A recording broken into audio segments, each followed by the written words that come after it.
Finally আপনাদের সাথে কিছু কথা বলতে চাই।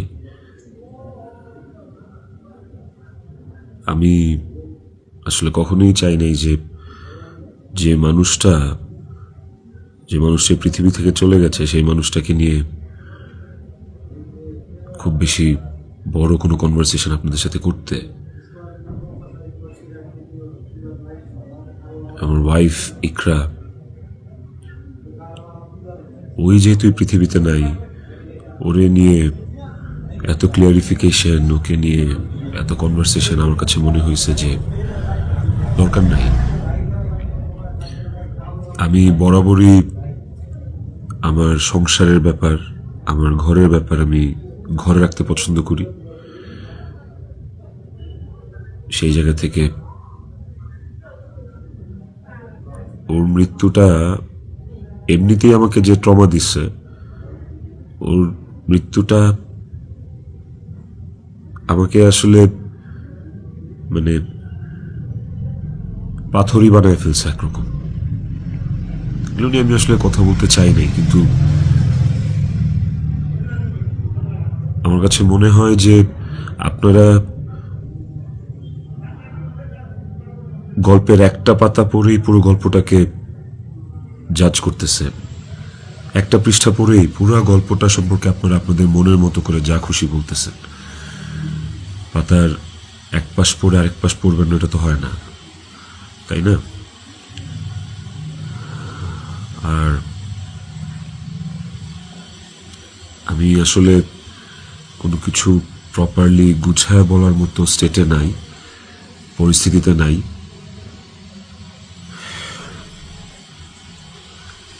আপনাদেরকে আমি কয়েকটা কোয়েশ্চেনের অ্যান্সার দেওয়ার জন্য আসলে ভিডিওটা করতেছি, যে প্রশ্নের উত্তরগুলি আপনাদের কিছুটা হলেও কনফিউশন দূর করবে।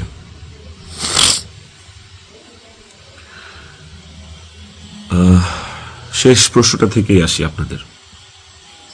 আমি এই ভিডিওতে সবকিছু ক্লিয়ার করব, এভরিথিং। আমি আপনাদের প্রত্যেকটা প্রশ্নেরই উত্তর দেওয়ার চেষ্টা করব। আপনাদের শেষ প্রশ্নটা ছিল যে মানুষটা একটা মানুষকে ভালোবেসে ভালোবাসার প্রমাণ দিতে যে আত্মহত্যা করে চলে গেল, মরে গেল, আমি ওই মানুষটা শেষবারের মতো মুখটাও দেখতে আসলাম না। এই যে আপনাদের প্রশ্নটা, আচ্ছা আপনারা কি আমার দেশে আসার মতো পরিস্থিতি রাখছেন? হ্যাঁ, আমি দেশে আসা মাত্রই আমার উপর মব সৃষ্টি হবে। আমি দেশে আসার মাত্রই আপনারা আমাকে টাইনা ছিঁড়ে ফেলবেন। আমার ফোনে এত এত এত থ্রেটস আমি আপনাদেরকে বলে বুঝাইতে পারবো না। আমার কাছে এমন ইনফরমেশন আসছে যে এয়ারপোর্টের বাইরে লোক রেডি করা আছে, আমি যাওয়া মাত্রই they will gonna hit me, they will gonna kill me. Police ধরে নিয়ে গেলে ওকে, আমি সেটা আইনিভাবে ফেস করব, কিন্তু এখন যদি আমিও মারা যাই, আমিও রিজিকের মার কাছে চলে যাই, রিজিকের কি হবে? আপনারা কি চান যে রিজিক তার বাবাকেও হারাক? এই ছেলেটার কি দোষ? এই ছেলেটা বড় হবে না? ও কিভাবে বাঁচবে? মায়ের অভাব কেউ পূরণ করতে পারে না। যে মানুষটা বাইচা আছে, বাপ, ওই বাপের অভাব কিভাবে পূরণ হবে? তাইলে মাও থাকবে না, বাপও থাকবে না? আপনারা এটা চান? আমার ইকরার শেষ মুখটা আপনারা আমাকে দেখতে দেন নাই। আমার ইকরার শেষ মুখটা ইকরার পরিবার আমাকে দেখতে দেয় নাই।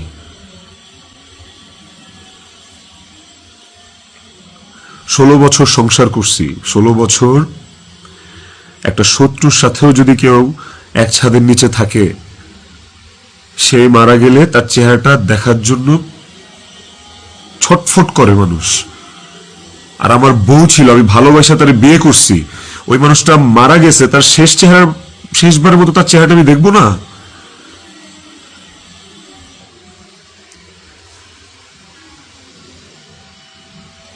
এখন আমি না আসলে আপনাদের সাথে এখানে কোনো ফেক কথাবার্তা, মানে ফেক কান্নাকাটি, ফেক আপনাদের থেকে ইমোশন নেয়া, এগুলো নিয়ে কথা বলার জন্য আমি আসিনি। আমি আপনাদেরকে আমার জায়গাটা আমি ক্লিয়ার করতেছি। আমি নাম হয়ে গেছি।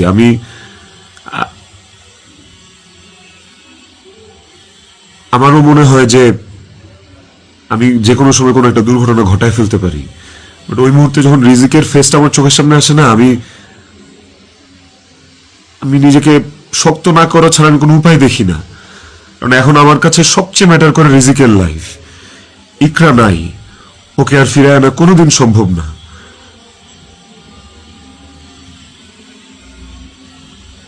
আমার কাছে এখন সবচেয়ে বেশি প্রায়োরিটি হচ্ছে রিজিকের জীবনটা।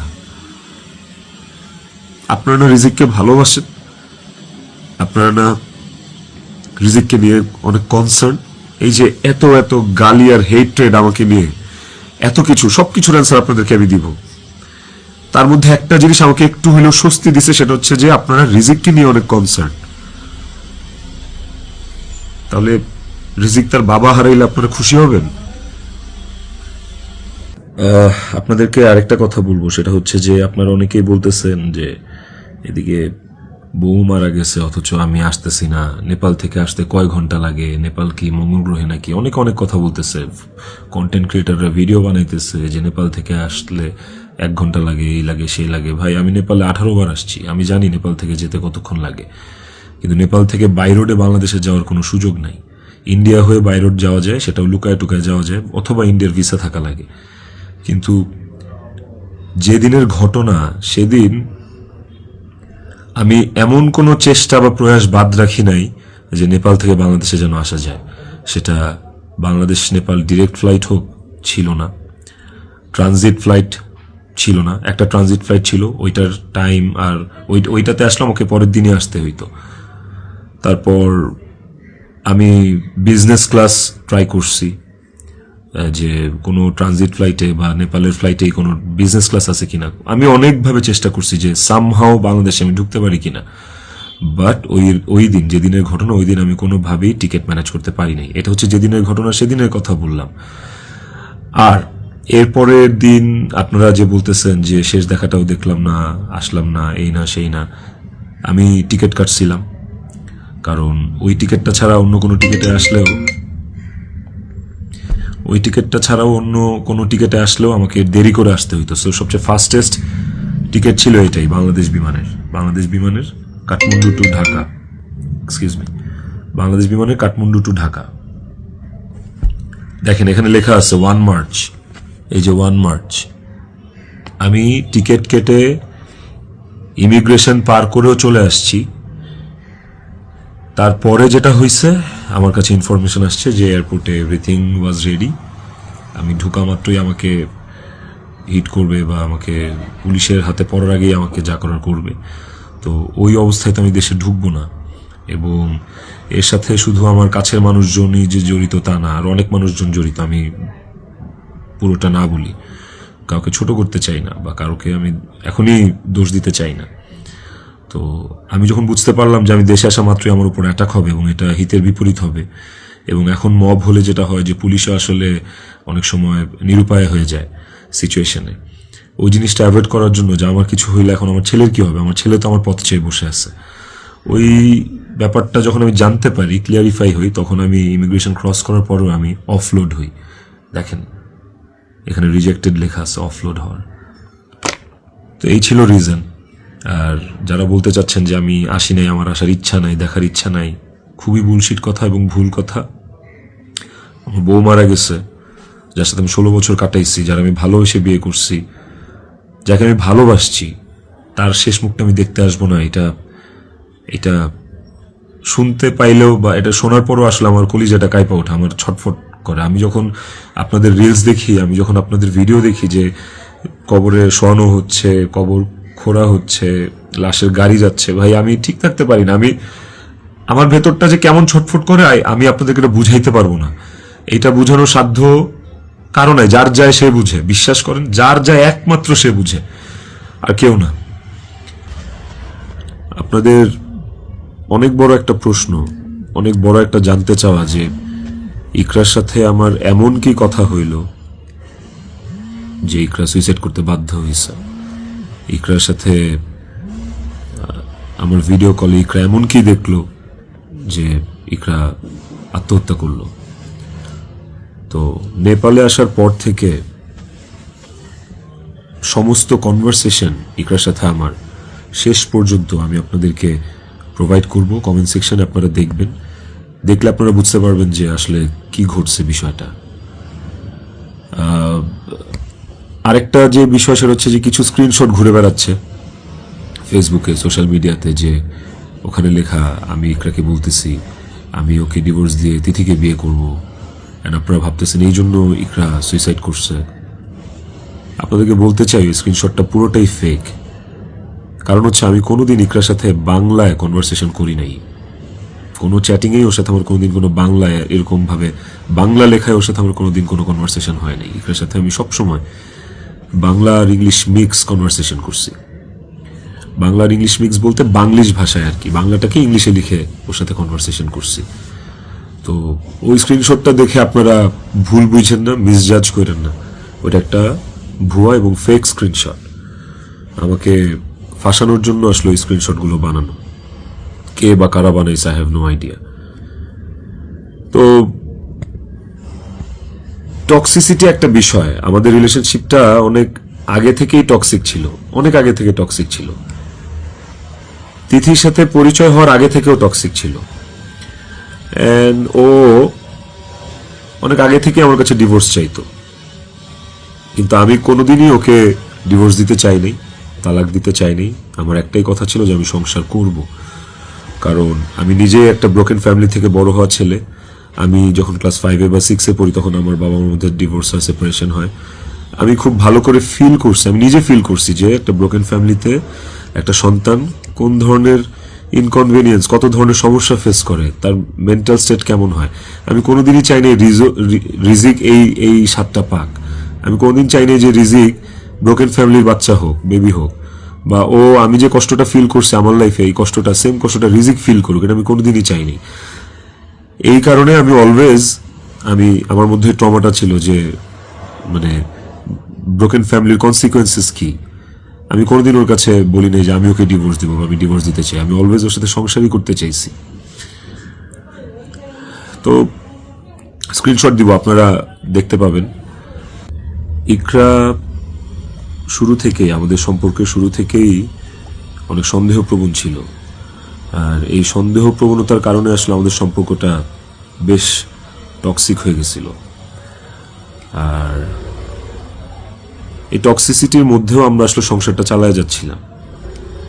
এই যে মানুষটা চলে গেল আমাদেরকে রেখে, এই যে মানুষটা মারা গেল, আমার সহধর্মিনী, ওরে নিয়ে আসলে আমার কতটুকু বলা উচিত আমি আসলে জানি না, কিন্তু সময় চলে আসছে, অনেক কিছু আপনাদেরকে আসলে জানানো উচিত, আপনাদেরকে জানাইতে হবে আমার, কারণ আপনারা একতরফা ভেবে যাচ্ছেন বিষয়টাকে। ওর কিছু বদভ্যাস ছিল, ওর জেনুইন কিছু বদভ্যাস ছিল যেগুলো আসলে ওকে আরো ক্রেজি করে ফেলছে, যেগুলো ওকে আরো মানে এমনি তো বাইরের মানুষ থেকে ট্রিগার্ড হইতো, ওই জিনিসগুলো ওকে আরো পেয়ে বসতো আর কি। এই বিষয়গুলো আসলে আমি জাস্ট মুখের কথা বলতেছি না, আমার কাছে প্রমাণ আছে। ইভেন আমি আপনাদেরকে এগুলো সব শেয়ার করব পরের ভিডিওতে উইথ ডকুমেন্টস জানো। ইকরা ট্রিগার্ড হইছে, কিন্তু সেটা আমি করি নাই। ইকরা ট্রিগার্ড হইছে আমারই কিছু ভাই ব্রাদার, কিছু কাছের মানুষ, যারা ওর আমার দুইজনেরই কমন সার্কেল, যাদের সাথে ইকরার আমি দুইজনই খুব ইন্টিমেট ছিলাম। ওরা ডে বাই ডে ওকে ট্রিগার করে করে আজকে এই জায়গায় নিয়ে আসছিল। এবং এই মানুষগুলা তো থার্ড পার্সন আমার জীবনে। একটা সংসার তখনই টক্সিক হয় যখন বাইরের মানুষরা ওই সংসারের মধ্যে ইনভলভ হওয়া শুরু করে, বাইরের মানুষগুলা ওই সংসারে হাজবেন্ডকে বা ওয়াইফকে ট্রিগার করা শুরু করে। এই মানুষগুলা সম্পর্কে আমি পরে অন্য একটা ভিডিওতে হয়তো বলবো, বা এই মানুষগুলো সম্পর্কে ওরা যারা নিজেদেরকে কাকরাইল মসজিদের ইমাম সাহেব মনে করে আমার সংসারে ইন্টারফেয়ার করছে, তাদেরকে নিয়ে পরে কথা বলবো উইথ প্রুফ। কিন্তু এখন আসলে আমি এইসব বিষয়ে বা অন্য কাউকে এক্সপোজ রিভিল করার মতো আসলে মেন্টাল পরিস্থিতিতে নাই। আমি কতটুকু গুছায় কথা বলতে পারতেছি আমি সেটাও জানি না, কিন্তু আমি ইকরাকে সুইসাইড করতে ট্রিগার করি নাই, শি ওয়াজ ট্রিগার্ড। এবং এই বিষয়টা আপনারা, আমি যে স্ক্রিনশটগুলো প্রোভাইড করব ওই স্ক্রিনশটগুলো দেখলে আপনারা বুঝবেন, যেখানে একটিবারের জন্য আমি ওকে কোথাও বলি নাই যে আমি ওর সাথে থাকবো না। আর আমার পুরো কনভারসেশনে আমি কখনো ওকে গালিগালাজ করি নাই, আপনারা সেটা পাবেন না। বরঞ্চ ও আমাকে অনেক গালিগালাজ করছে, অনেক উল্টাপাল্টা কথা বলছে, অনেক থ্রেট দিচ্ছে, অনেক কিছু করছে। তো আমি ট্রিগার করি নাই, আমি অন্তত চাই নাই যে ও সুইসাইড করুক। আমার কাছে ইকরা শুধু আমার ওয়াইফ ছিল না, আমার কাছে এত টক্সিসিটির পরে এসেও ইকরা আমার কাছে আমার সন্তানের মা ছিল। এটা আমার কাছে অনেক বড় একটা ব্যাপার ছিল। আপনাদের আরেকটা বড় প্রশ্ন বা জানার ব্যাপার ছিল যে ইকরার মৃত্যুর আগে ওর ভিডিও কলে ও এমন কি দেখছে বা আমি এমন কি বলছি ভিডিও কলে যে কারণে ও বাধ্য হয়েছে সুইসাইড করতে। আপনাদেরকে যে স্ক্রিনশটটা দিব ওই স্ক্রিনশটটাতে আপনি নিচে গেলে দেখতে পারবেন যে একটা কনভারসেশনের পরে ওর সাথে আমার একটা 22 সেকেন্ডের ভিডিও কল। ওই 22 সেকেন্ডের ভিডিও কলটার বিষয় বলি। ও আমাকে কল দিচ্ছে, আমি ফোনটা ধরছি, ধরার পর ও আমাকে বলছে যে আমার শেষবারের মতো দেখে না, আমার আর জীবনে কোনোদিন দেখবি না। তো ওর ওই কথাটা শোনার পরে আমার কাছে মনে হয়েছে যে আমি খুব ঘাবড়ে গেছি, আমি ভয় পেয়ে গেছি যে নিশ্চয়ই কোনো একটা দুর্ঘটনা ঘটবে। সাথে সাথে আমি আমার অ্যাসিস্ট্যান্টকে কল দিছি যে ম্যাডাম পাগলামি করতেছে, ম্যাডাম রে তাড়াতাড়ি যা দেখ ম্যাডাম কি করতেছে, তাড়াতাড়ি পাগলামি করতেছে। ওই অ্যাসিস্ট্যান্টের সাথে কথা বলার সময় আমার ফোনে ওই কথা বলা অবস্থাতে আরেকটা ভিডিও কল আসছে। অ্যাসিস্ট্যান্টকে আমি হোয়াটসঅ্যাপে কথা বলতেছিলাম, মেসেঞ্জারে আমার কলটা, ভিডিও কলটা আবার আসছে ইকরার থেকে। তো অ্যাসিস্ট্যান্টের সাথে কথা বলতে বলতে ওই কলটা রিসিভ করতে পারি নাই। অ্যাসিস্ট্যান্ট ততক্ষণে ম্যাডামের ওখানে গেছে, আর আমার কলটা যেহেতু আমি ধরতে পারি নাই, তারপর আমি অ্যাসিস্ট্যান্টের সাথে কথা শেষে আমি নিজে কল ব্যাক করছি। তারপর ওই কল ওখান থেকে আর কখনো রিসিভ হয় নাই। তো আমার কথা হচ্ছে যে আমার কথা ভাবে নাই, মানলাম। আমার ছেলেটা রিজিক পর্যন্ত যে ওকে গেটে ধাক্কা দিচ্ছে, নক করছে, বলছে যে মা দরজা খুলো, মা দরজা খুলো। রিজিকের কণ্ঠস্বরটা কি ওর কানে যায় নাই? রিজিকের প্রতি কি ওর একটু মায়া কাজ করে নাই রিজিকের কথাটা শোনার পরে? তো এই ভিডিও কলের বিষয়টাও আপনাদেরকে আমি ক্লিয়ার করলাম। আই হোপ আপনারা স্ক্রিনশট দেখলে বুঝতে পারবেন। এবার আসেন নেপালের শুটিং প্রসঙ্গ।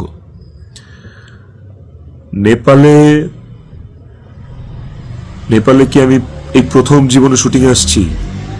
এর আগে আমি নেপালে শুটিং করছি, এর আগে আমি মালয়েশিয়াতে শুটিং করছি, থাইল্যান্ডে শুটিং করছি, সুন্দরবনে শুটিং করছি, দেশে মানিকগঞ্জ, কক্সবাজার, কত জায়গায়, কত আউটডোরে শুটিং করছি। তিথিও ছিল অনেক শুটিংয়ে।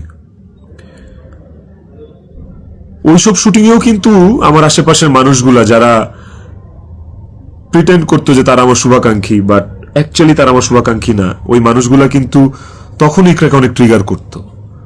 কই, তখন তো ইকরা এই ধরনের কোনো স্টেপ নেয় নাই, তখন তো আত্মহত্যা করে নাই। আপনারা ইকরার আর ইকরার বান্ধবীর স্ট্যাটাস, সরি কি বলে ওটাকে, স্ক্রিনশট বোধহয় পড়ছেন।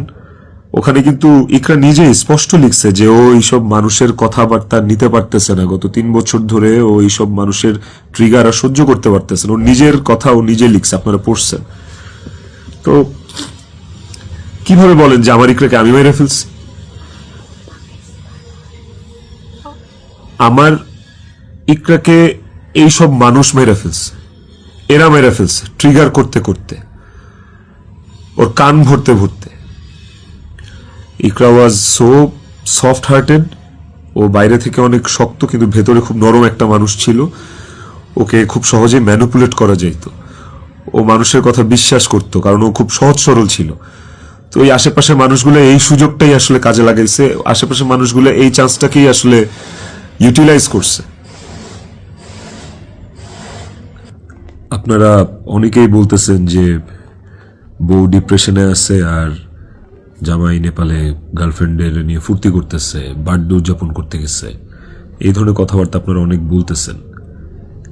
দেখেন, এই নেপালে শুটিং এর আসার কিছুদিন আগে আমার নিজেরও বার্থডে ছিল।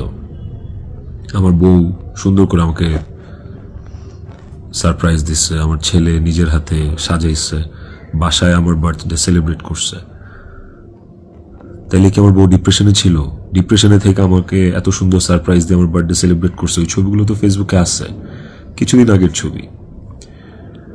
আর নেপালের যে বিষয়টা, তার আগে বলি যে আমরা যারা ইন্ডাস্ট্রিতে কাজ করি, আমাদের যখন কারো জন্মদিন থাকে সেটের, সেটা যেই হোক, সেটা হিরো হোক, হিরোইন হোক, ডিরেক্টর হোক, প্রডিউসার হোক, একটা মেকআপ আর্টিস্ট হোক বা একটা প্রোডাকশন বয় হোক, আমাদের শুটিং সেটে যখন কারোর জন্মদিন থাকে, আমরা সবাই শুটিং টিম থেকে, শুটিং ইউনিট থেকে তার জন্মদিনটা সেলিব্রেট করার চেষ্টা করি। কারণ আমরা সবাইকে ফ্যামিলি মেম্বার মনে করি। কেক কাটি ওই মানুষটাকে খুশি করার জন্য। তো ওই শুটিং এর মধ্যে, নেপালের শুটিং এর মধ্যে তিথির জন্মদিন, একটা অ্যাক্টরের জন্মদিন, আমাদের নায়িকার জন্মদিন, ওইটা কেক কেটে সেলিব্রেট করাটা কি দণ্ডনীয় অপরাধ আমার জন্য? আর আমি তো সেলিব্রেট করি নাই, আমার তো সেলিব্রেশন ছিল না, পুরো ইউনিট সবকিছু অ্যারেঞ্জ করছে। আমি একটা কেকও দেই, আমি একটা গিফটও দেই নাই ওকে। যে যার যার মতো গিফট দিচ্ছে, কেক আনছে, সুন্দর করে সবাই মিলে ইউনিটের পক্ষ থেকে আমরা ওর বার্থডেটা সেলিব্রেট করছি। এবং ওর বার্থডেটা যে সেলিব্রেট করছি সেটাও চেষ্টা করছি খুব লোকি ভাবে করার। স্টিল অনেকে ছবি তুলছে, দিছে, বাট আমার কাছে মনে হয়েছে যে এই জায়গায় তিথির জায়গায় বিধি থাকতে পারতো, এই জায়গায় আমি থাকতে পারতাম, এই জায়গায় অনেকেই থাকতে পারতো। ধরেন এই নেপালে শুটিং আসার কিছুদিন আগে আমার জন্মদিন ছিল, তখন আমি একটা শুটিংয়ে ছিলাম, সেই শুটিংয়ে আমার জন্মদিন কেক কেটে উদযাপন করছে সেটে। তো আপনারা কি বলবেন যে আমার জন্মদিন উদযাপনের জন্য ওই দিন শুটিং রাখা হয়েছে, শুটিং করা হয়েছে? আর নেপালের মতো একটা আউটডোর শুটে এমনি যাওয়া যায় না। একটা আউটডোর শুটের অনেক প্ল্যান লাগে, যেটা 1-1.5 মাস আগে থেকে করা লাগে। যে আউটডোর শুটের স্ক্রিপ্ট থাকা লাগে, অনেক কিছু আছে, আর্টিস্টদের স্কেডিউল, অ্যাকোমোডেশন, ট্রান্সপোর্টেশন, টিকেট, অনেক কিছু থাকে। সো বার্থডে উদযাপন করার জন্য নেপাল গেছি, এই কথাটাও আসলে যারা ইন্ডাস্ট্রি তারা আসলে এই কথাটা বলতে পারে না, বাইরের মানুষদেরকে আমি আর কি বলবো। তো এই বিষয়টাও আপনাদেরকে ছোট করে একটু ক্লিয়ার করলাম। আই হোপ এই জিনিসটাকেও আপনারা সহজ এবং সরল ভাবে দেখবেন, এটাকে খুব জটিল ভাবে দেখার কিছু নাই। আপনারা অনেক জায়গায়, অনেক ছবিতে, অনেক পোস্টে হয়তোবা দেখে থাকতে পারেন যে ইকরা এবং তিথি একই সাথে আছে, একই জায়গায় আছে, হয়তোবা কোনো পার্টিতে বা কোনো কফি শপে বা যে কোনো আড্ডায়। এরকম অনেক অনেক মোমেন্টস আমাদের একসাথে আছে, আমিও ছিলাম। এই আমার জন্মদিনে, আমার এই বছরের আগের বছরের জন্মদিনে সবাই ইনভাইটেড ছিল, সেখানে তিথিও ইনভাইটেড ছিল। যদি বিষয়টা এতটাই টক্সিক হইতো, তাইলে কি এই জিনিসটা এত সহজ হইতো একটা মেয়ের জন্য, যে তার হাজবেন্ডের একটা মেয়ের সাথে রিলেশন, সেই মেয়েটাকে তার বার্থডেতে ইনভাইট করে, তার সাথে কফি খেয়ে, তার সাথে আড্ডা দিয়ে, জিনিসটাকে কেমন না বিষয়টা? এবং সেটা তো একবার দুইবার না, একাধিকবার। তিথির বিষয়টা নিয়ে যদি বলি, দীর্ঘদিন একসাথে কাজ করার কারণে, একসাথে স্ক্রিন শেয়ার করার কারণে আমাদের ইন্ডাস্ট্রিতে একটা আর্টিস্টের সাথে একটা আর্টিস্টের ভালো বন্ধুত্ব, ভালো বন্ডিং হইতেই পারে। তিথির সাথেও আমার খুবই ভালো একটা বন্ডিং ক্রিয়েট হয়েছিল এবং একটা নির্ভরশীলতার জায়গা আমাদের মধ্যে ছিল। তার মানে এই না যে আমি ইকরাকে ডিভোর্স দিয়ে তিথিকে বিয়ে করব, এই কথা না আমি কোনোদিন ইকরাকে বলছি, না তিথি কোনোদিন আমাকে এই কথা বলছে। সো এইটাকে এত জাস্টিফাই আপনারা করতে পারেন না। আই হ্যাভ প্রুভ, আমি কয়েক জায়গায় লিখছি যে তুমি আমার ওয়াইফ, ইকরাকে, যে তুমি আমার ওয়াইফ, তো আমার লাইফে ওয়াইফ একটাই, and it is you, and আমি তোমাকে ডিভোর্স দিব না, আমি তোমার সাথে সংসার করতে চাই। কয়েকবার এই কথা আমার কনভারসেশনে লেখা আছে, আপনারা দেখবেন। তিথির প্রতি এই সুন্দর একটা নির্ভরযোগ্যতার জায়গা তৈরি হওয়ার পেছনে যে কারণটা, সেটা হচ্ছে যে